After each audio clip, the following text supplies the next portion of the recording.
السلام علیکم ورحمۃ اللہ وبرکاتہ۔ نحمدہ ونستعینہ ونصلی علی رسولہ الکریم۔ اعوذ باللہ من الشیطان الرجیم، بسم اللہ الرحمن الرحیم۔ قل هو اللہ احد، صدق اللہ العظیم، وصدق نحن ذلک من الشاہدین والشاکرین، والحمد للہ رب العالمین۔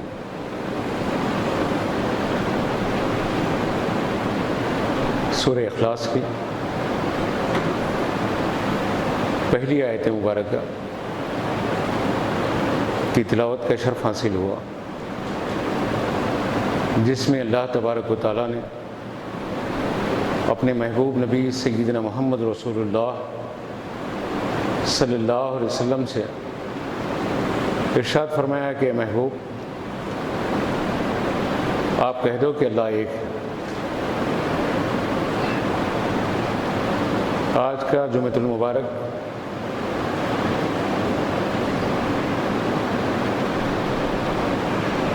عیسائی دنیا میں گڈ فرائیڈے کے نام سے موسوم ہے، اور عیسائی عقیدہ کیا ہے گڈ فرائیڈے کے سلسلے میں،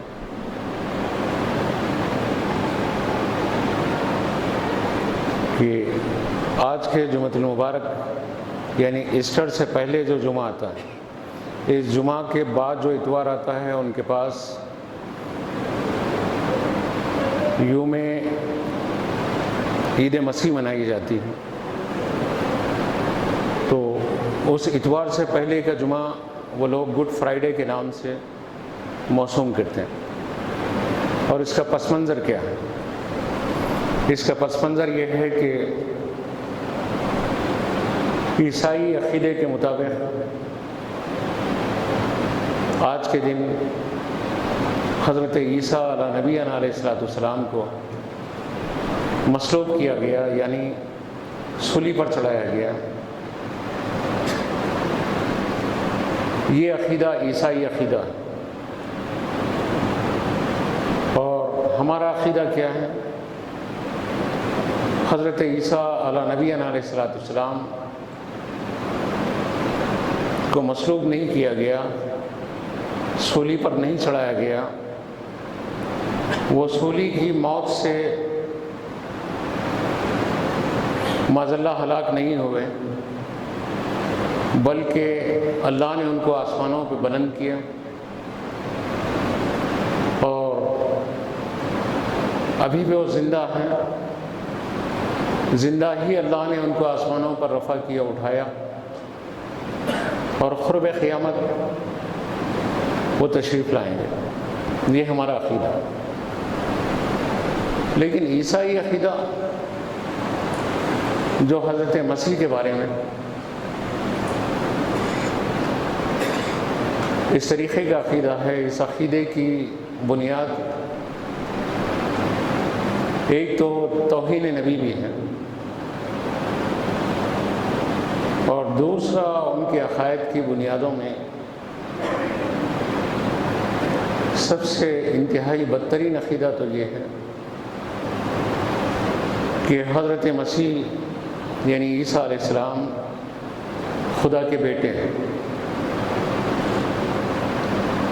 اب دیکھنا یہ ہے کہ یہ جو عقائد تھے مشرکین کے نزدیک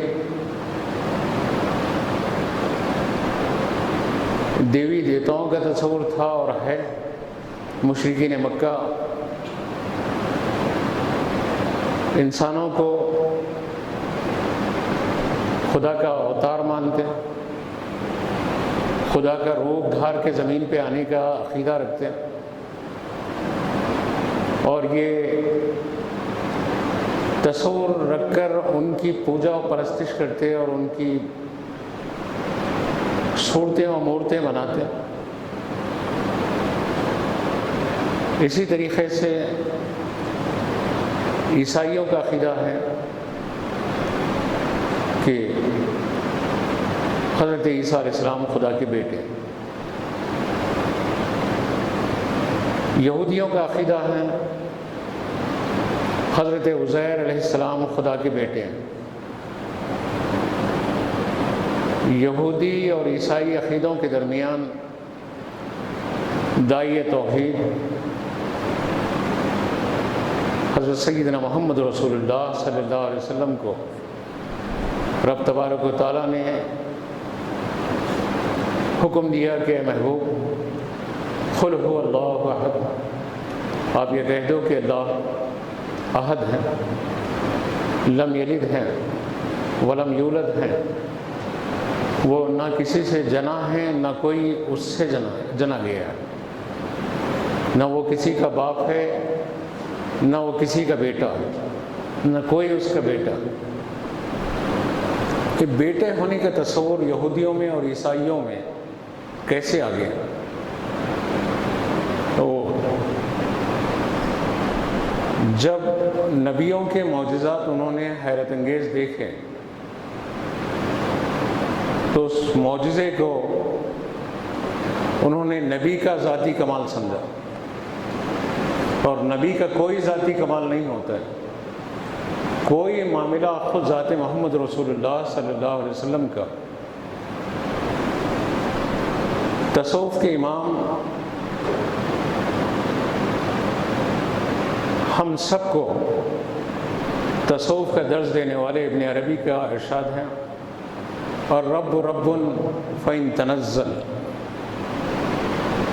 رب ربی ہیں اگر وہ آسمان دنیا پہ بھی نزول اجلال فرما لیں اپنی شان کے مطابق تو وہ ربی ہیں۔ العبد عبد فإن ترخى، بندہ بندہ ہی ہے چاہے وہ کتنی بھی ترقی کر لے۔ فتدلی قاب قوسین او ادنی، کہ قرب خاص کی منزلوں تک پہنچ جائے تب بھی بندہ ہی ہے۔ ہم اللہ کے رسول صلی اللہ علیہ وسلم کے معجزات میں بے مثال معجزات دیکھتے ہیں، درختوں کا بلانا دیکھتے ہیں، اپنی انگلیوں سے پانی کا نکالنا جاری کرنا دیکھتے ہیں، تھوڑے سے کھانے میں برکتیں دیکھتے ہیں، پہاڑوں کا آپ کو سلام کرنا دیکھتے ہیں،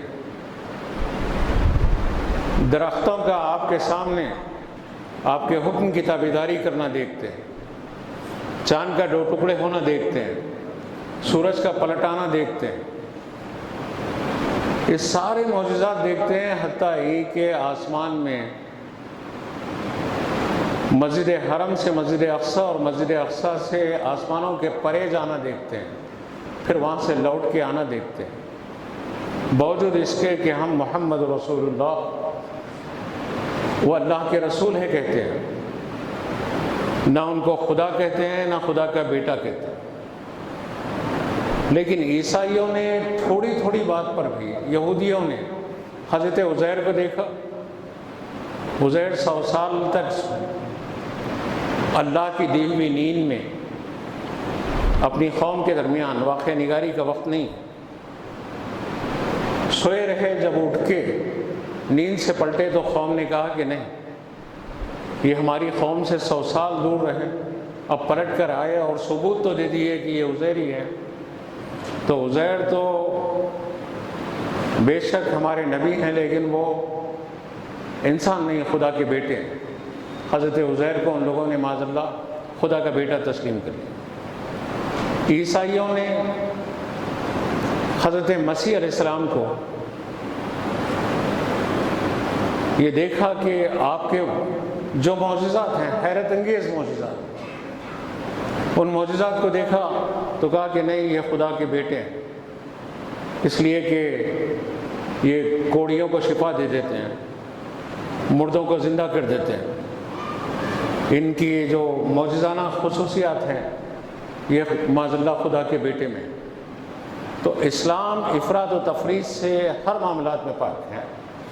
اللہ کے رسول صلی اللہ علیہ وسلم کو ہم بے مثال بشر مانتے ہیں، باکمال بشر مانتے ہیں، آپ کی بشریت کا انکار کرنا کفر مانتے ہیں۔ کوئی آپ کو معاذ اللہ بشر نہیں کہا تو کافر ہے، اور کوئی اپنی طرح بشر کہا معاذ اللہ تو تب بھی وہ گستاخ ہیں کہ رسول ہماری طرح بشر نہیں ہے۔ اور رسول کی بشریت کا انکار بھی نہیں کیا جا سکتا، اس لیے رسول کی بشریت کا انکار کریں گے تو خدا کی کتاب کا انکار ہوگا۔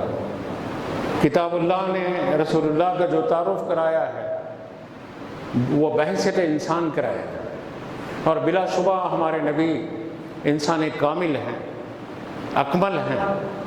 آپ کی طرح نبیوں میں بھی کوئی نبی نہیں ہے، تو انسانوں میں عام انسان تو چھوڑ دو۔ الغرض یہ کہ گڈ فرائیڈے کا آج کا جو تصور ہے، اس تصور کے درمیان ہمارا اور عیسائیوں کے جو عقائد کا تصادم ہے، اس سلسلے میں تھوڑی سی سرسری گفتگو کریں گے وقت کی کمی کے ساتھ،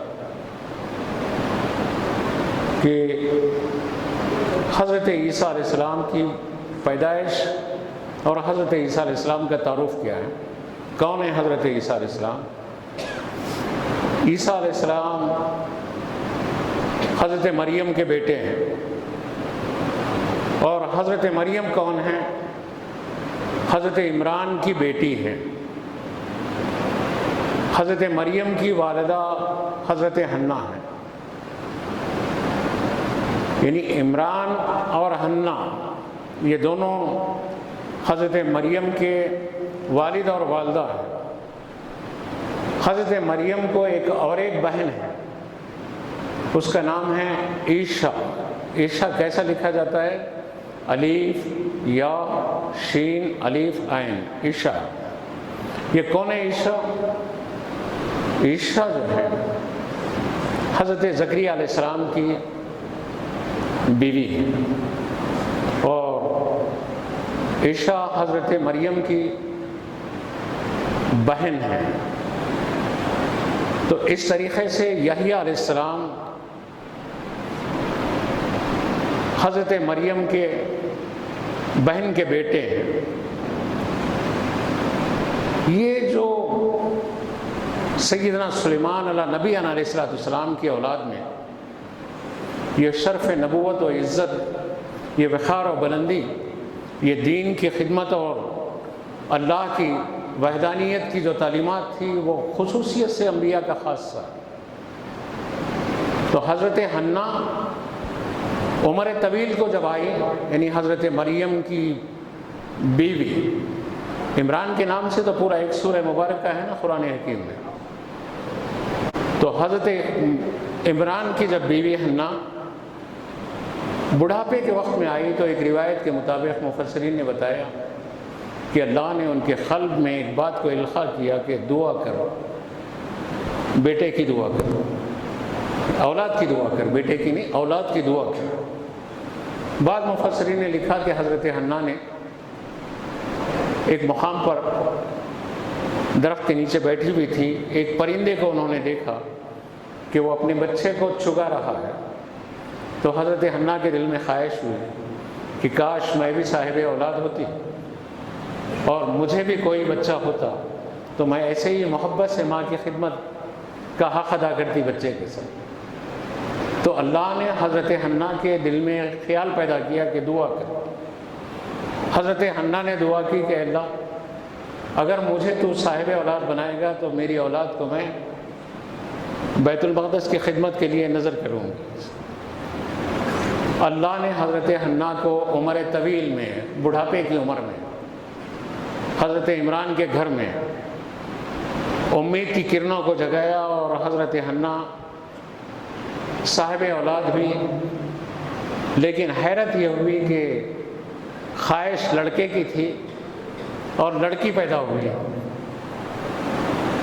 حضرت حنا کو حیرت ہوئی، میں نے تو منت کی تھی، اور زمانے کا دستور ہے، طریقہ ہے کہ مذکر یعنی میل جو اولاد ہوتی ہیں اس کو بیت المقدس کی خدمت میں رکھا جاتا ہے، یا تو فیمل ہیں، عورت ہیں، چھوٹی سی بچی ہیں۔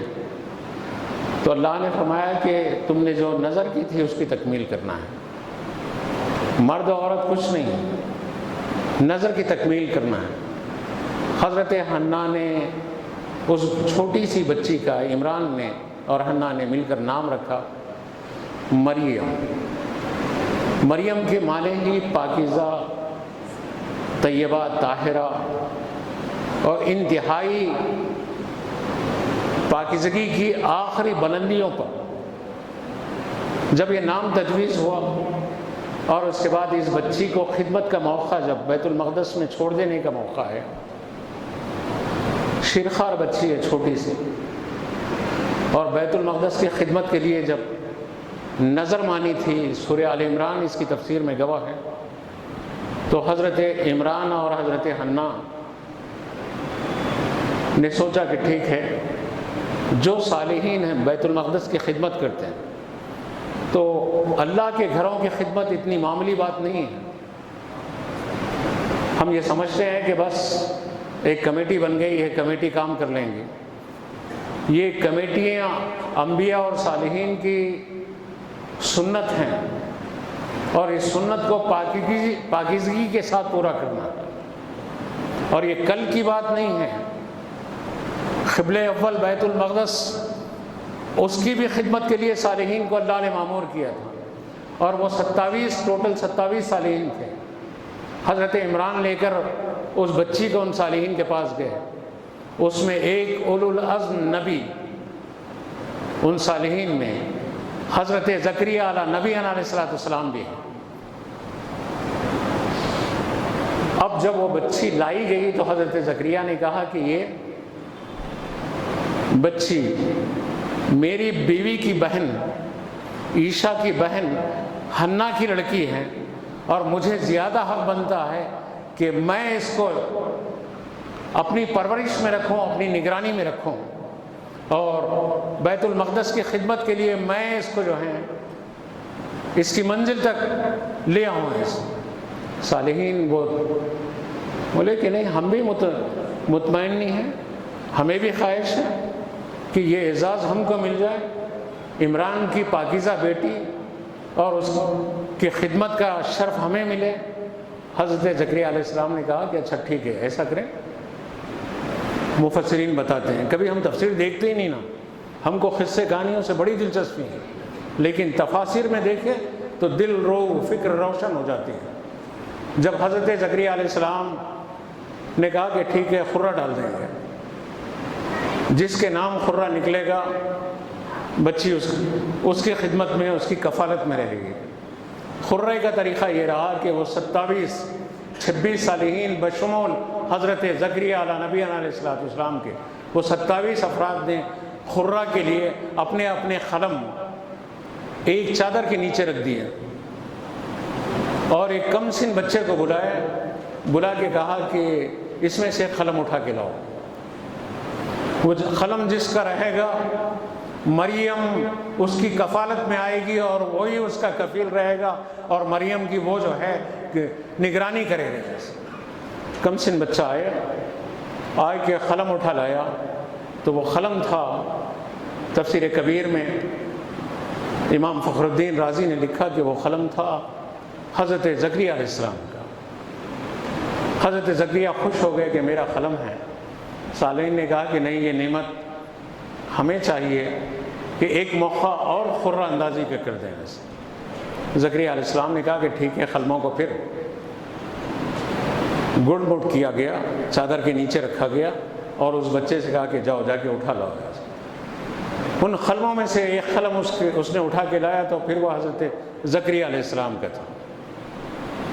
جب حضرت زکریا علیہ السلام کا وہ قلم تھا، تو دوسری مرتبہ بھی زکریا علیہ السلام کے نام خرہ اٹھا کہ مریم کی شیرخوارگی میں خدمت کا موقع، ایک اولو العزم پاکیزہ بیٹی کی خدمت اولو العزم پاکیزہ رسول کر رہا۔ لوگوں نے کہا کہ نہیں، ایک مرتبہ اور خرہ ہو جائے۔ ٹھیک ہے، نبی جو ہیں بالجبر کسی پر اپنے مقام و مرتبے کی دھونس نہیں جماتے۔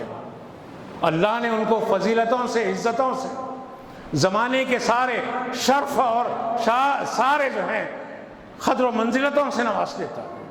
حضرت زکریا نے فرمایا کہ ٹھیک ہے، اور ایک بار خرہ، پھر قلموں کو گڑ مڑ کیا گیا اور خرہ اٹھایا گیا، تو زکریا علیہ السلام کے نام اٹھا۔ اب صالحین نے کہا کہ نہیں، ایسا نہیں، ایسا کریں گے، یہ سارے قلم اٹھا کے دریا بود کریں گے۔ جس کا قلم الٹا چل کے آئے گا، دریا کے بہاؤ سے طریقہ تو یہی ہے نا، پانی جس طرف بہتا ہے اسی طرف بہتی ہے ہر چیز. لیکن ان لوگوں نے کہا کہ جس کا قلم ان قلموں میں ڈوب جائے گا اس کو کوئی خدمت کا مریم کے موقع نہیں ملے گا، اور مریم کی کفالت کا موقع اس کو ملے گا جس کا قلم تیرتے ہوئے الٹا ہماری طرف آ جائیں اور ہم دریا کے بہاؤ کے الٹی جانب ٹھہرے رہیں. زکریا علیہ السلام نے فرمایا کہ چلو کر کے دیکھ لیں. ان لوگوں نے پہنچ کر جب یہ کام کیا تو نتیجہ یہ ہوا کہ سب کے قلم دریا بود ہوئے، اور زکریا علیہ نبی علیہ السلام کا قلم پلٹ کر وہ جس جانب یہ ٹھہرے تھے صالحین اور حضرت زکریا ان کی جانب آ گئے. وہ لوگ بولے کہ ٹھیک ہے، آپ خدمت کے لیے حضرت مریم کی اللہ نے آپ کو منتخب کیا، مبارک ہونے سے. ننھی سی مریم کو لے کر حضرت زکریا علیہ نبی علیہ السلام نے محراب بیت المقدس کے اندر، محراب سے مراد مفسرین نے لکھا کہ ایک حجرہ تھا، کمرہ تھا، جو آج بھی بیت المقدس میں موجود ہے، اور جس کو ہر دو طبقہ، عیسائی بھی مسلمان بھی، انتہائی بابرکت سمجھتے ہیں. کیوں؟ وہاں پر حضرت مریم اپنی بچپن سے لے کر شعور کی ابتدائی منزلوں تک اس کمرے میں رہی. تو یہ بات معلوم ہوئی کہ صالحین جس مقام پہ رہتے ہیں، صالحین کا جہاں اٹھنا رہتا ہے، جہاں بیٹھنا رہتا ہے، جہاں کھانا رہتا ہے، جہاں پینا رہتا ہے، جہاں سونا رہتا ہے، جہاں جاگنا رہتا ہے، جہاں عبادت کرنا رہتا ہے، وہ سب جو ہے بابرکت اور انتہائی متبرک ہو جاتے ہیں. یہی ہے نا علی حجویری کے آستانے میں سرکار سید علی حجویری داتا گنج بخش لاہوری کے آستانے معین الدین چشتی کا جو حجرہ ہے آج بھی لاہور میں، جو لوگ اجمیر تک عرس میں نہیں آتے ہیں، حجرہ معین الدین چشتی پر وہاں پر حاضری دے کر برکتوں کے حصول کا اس طریقے سے جو ہے وہ خزانہ جمع کر لیتے ہیں. اصل ہے یہ اس بات کی کہ صالحین جہاں رہتے ہیں وہ مقامات بابرکت ہو جاتے ہیں. الغرض یہ کہ حضرت مریم کو اس حجرے میں حضرت زکریا علیہ السلام رکھتے اور اس کے بعد اس کو مکفل کر دیتے. آپ کی خدمت کے لیے جو کچھ ضرورت ہوتی اس کی تکمیل کر دیتے، مکفل کر دیتے کہ تاکہ کوئی مرد اس جانب نہ جائے. تو یہ بھی معلوم ہوا کہ پردہ امت محمد رسول اللہ صلی اللہ علیہ وسلم میں ہی نہیں بلکہ امم سابق میں بھی صالحین امت نے پردہ کیا.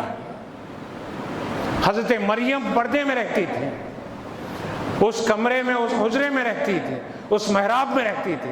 یہ محراب کا یہ جو تصور ہے یہ حضرت عمر بن عبدالعزیز رحمۃ اللہ علیہ کے زمانے سے ہیں. اللہ کے رسول کے زمانے میں اس ٹائپ کا محراب نہیں تھا. تو یہ بھی معلوم ہوا کہ اسلام میں کوئی نئی چیز جو اچھی ہے اس کا ایجاد کرنا بدعت نہیں ہے بلکہ صالحین کی عادت ہے.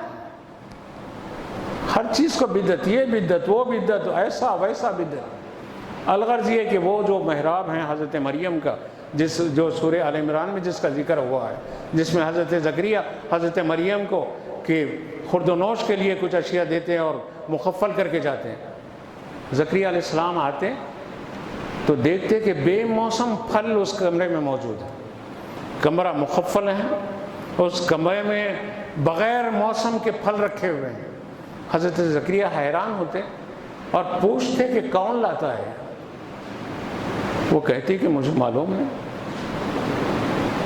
ہوا من عند اللہ، یہ اللہ کی طرف سے آتا ہے.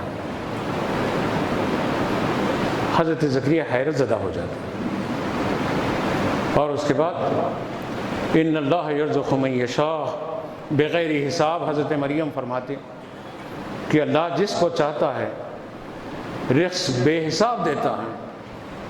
حضرت زکریا حیرت زدہ ہوتے کہ اس چھوٹی سی بچی کے شعور میں اللہ کی معرفت اور اس کے رزاق ہونے کا یقین ہے، اور بغیر کسی فرد کے اندر آئے کہ اس کے پاس یہ رزق آتا ہے.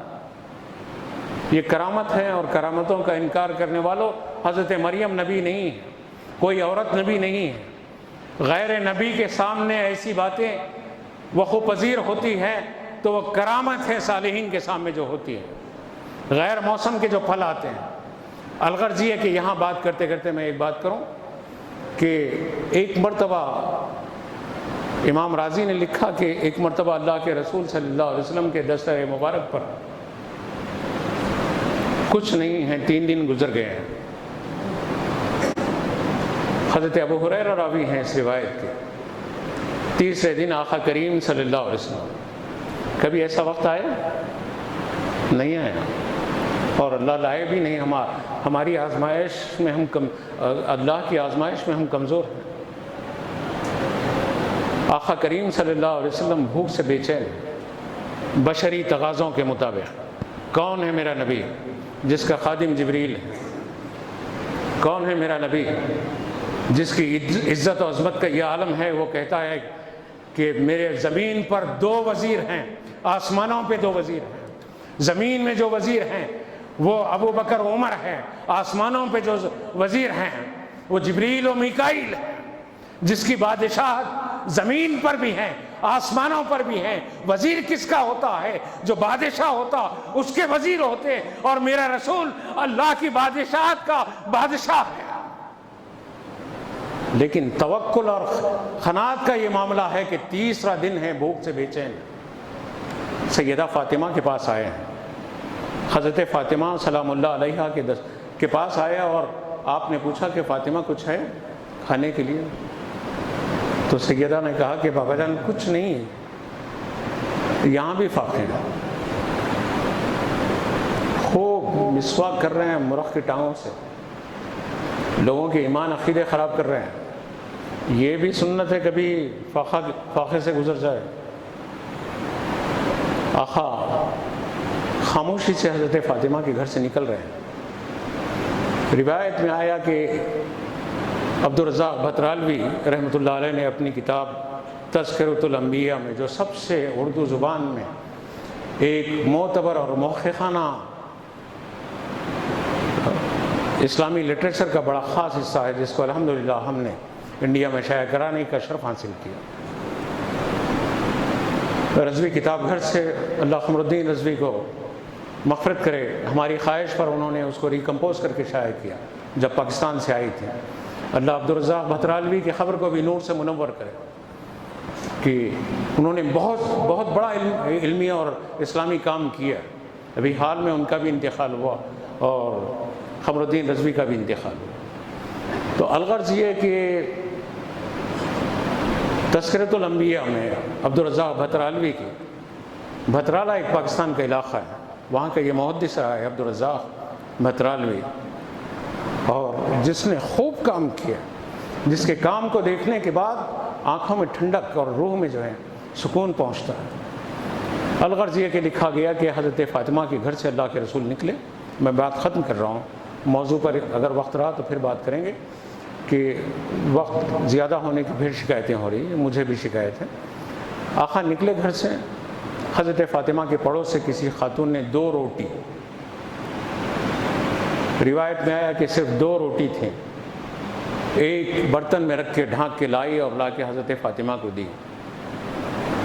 سیدہ فاطمہ بے چین ہوئی اور حسن مصطفیٰ کو اللہ کے رسول کے پاس دوڑائی کہ جاؤ جا کے اللہ کے رسول سے کہو کہ کھانے کے لیے گھر میں کچھ شے آ گئی ہے. آقا کریم صلی اللہ علیہ وسلم تشریف لائے. اس سے یہ بات بھی معلوم ہوئی کہ اولاد کو چاہیے اپنی بھوک پر، ماں باپ کی بھوک کو پیش نظر رکھ کے اپنی بھوک کو قربان کرے اور اپنے ماں باپ کو نوالے دے اگر وہ بھوکے ہیں تو. لیکن یہاں کیا ہے، گھر سے نکال، باپ بڈھا ہو گیا نکال، ماں بوڑھی ہو گئی ستا رہی ہے نکال، دوسرے بیٹے کا نے بھیج. یہ معاشرہ ہے. سیدہ کی محبت کی بات کرنے والوں، سیدہ کی عادت کی بھی بات کرو. کبھی سیدہ بلا رہی ہیں سید الانبیاء کو اور آقا کریم صلی اللہ علیہ وسلم تشریف لائے. سیدہ فاطمہ نے کہا کہ آقا پڑوس سے کسی نے کچھ روٹیاں لائی ہیں، وہ 2 روٹی ہیں، آپ کے لیے میں دستر کو بچھا دیتی ہوں. آقا کریم صلی اللہ علیہ وسلم دستر پہ بیٹھے، جب کپڑا ہٹایا تو روٹیوں سے بھرا ہوا دستر ہے، غذا سے سجا ہوا دستر ہے۔ سید عالم صلی اللہ علیہ وسلم نے پوچھا کہ فاطمہ یہ کیا؟ تو فاطمہ نے کہا کہ ہوا من عند اللہ، وہی بات کہی جو حضرت مریم نے حضرت زکریا کے سامنے یہ کہا تھا، جو حضرت زکریا نے ان سے پوچھا تھا کہ مریم یہ پھل کیسے آتے ہیں تمہارے حجرے میں، تو حضرت مریم نے حضرت زکریا سے فرمایا تھا ہوا من عند اللہ، جو آتا ہے وہ اللہ کی طرف سے آتا ہے، اور اللہ بے حساب رزق دیتا ہے، اللہ یرزق من یشاء بغیر حساب۔ تو یہی بات حضرت فاطمہ نے کہی اللہ کے رسول کے سامنے۔ تو آقا نے کہا کہ مریم نے جو بات کہی تھی اپنے حجرے میں، فاطمہ تو نے وہی بات کو لوٹایا اپنے بابا کے سامنے۔ کب حضرت مریم کا حجرہ، کب حضرت مریم کی ولادت، کب حضرت زکریا کا وقت، اور کب حضرت اللہ کے رسول صلی اللہ علیہ وسلم نے سنا تھا، لیکن سب کچھ آقا کے سامنے ایسے ہیں جو کل ہوا تھا، جو آج ہو رہا ہے، جو کل ہوگا، وہ سب آقا جانتے ہیں۔ الغرض یہ کہ گڈ فرائیڈے کا ان کا جو تصور ہے، میں بات 1 منٹ میں ختم کر رہا ہوں، وہ ایک مشرکانہ عقیدہ ہے۔ حضرت عیسیٰ علیہ السلام کو قطعی مصلوب نہیں کیا گیا، سولی نہیں دی گئی۔ ڈرامے کرتے ہیں، ایک گندے انسان کو، کسی کو بھی حضرت مسیح علیہ السلام کا روپ دھار کر، ان کا کون روپ دھار سکتا ہے؟ ان کی پاکیزگی، ان کی انتہائی پاکیزہ صورت کی شکل، جس نے اللہ نے ان کو انتہائی مبارک ترین جسم اور حیت اور شکل عطا کی تھی، اس کی نقل کون کر سکتا ہے؟ نبیوں کی نقل کر کے اٹھا کے اپنی محفلوں میں سلیب پر لے جا کے چڑھاتے ہیں، اور یہ سمجھتے ہیں کہ عبادت کا دن ہے آج کا دن، گڈ فرائیڈے۔ الغرض ایسا نہیں ہے۔ حضرت مسیح کو آسمانوں پر اللہ نے اٹھایا، ہمارے عقیدے کے مطابق وہ قرب قیامت آئیں گے، اور جب انتقال ہوگا حضرت مسیح کا، تو میرا اور آپ کا دین نہ صرف یہی بتاتا ہے کہ وہ آئیں گے، بلکہ یہ بھی بتاتا ہے کہ وہ بعد انتقال کہاں دفن ہوں گے۔ ہر چیز متعین ہے دین میں، ہر چیز صاف صاف واضح ہے دین میں۔ وہ خدا کے بیٹے نہیں، خدا کے بندے ہیں، اور خدا کا کوئی بیٹا نہیں۔ خدا لم یلد ولم یولد ہے۔ وہ جب وصال کریں گے، انتقال ہوگا، تو ایک قبر کی جگہ آج بھی گنبد خضرا کی نورانی فضاؤں میں منتظر ہے، وہ حضرت عیسیٰ علیہ نبینا علیہ السلام کو اپنی آغوش رحمت میں لے گی۔ واخر دعوانا الحمدللہ۔